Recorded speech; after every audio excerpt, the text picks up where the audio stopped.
For this video, pupunta tayo sa Cebu City, ang tinuguriang Queen City of the South.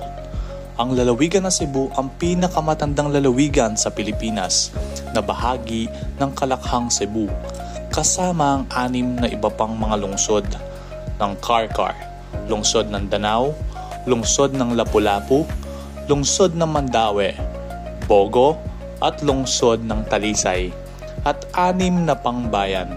Lungsod ng Cebu ang kabisera nito at ito rin ay ang pinakamalaking syudad sa probinsya.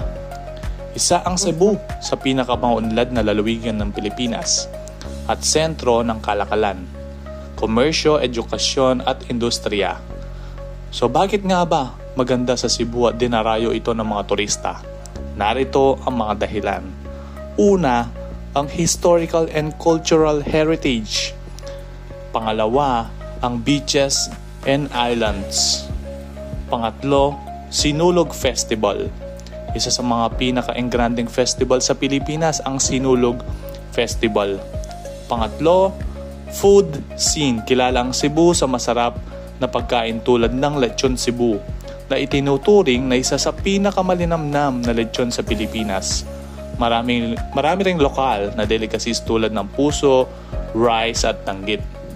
And then meron din ecotourism na maraming mga kalapit na lugar na may natural attractions tulad ng Kawasan Falls sa Badjan and Osmeña Peak.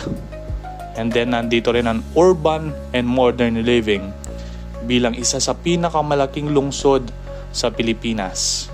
And then nandito rin ang proximity to nature bukod sa mga beaches. Magandang destinasyon ng Cebu City. Ikaw, nakapunta ka na ba sa Cebu?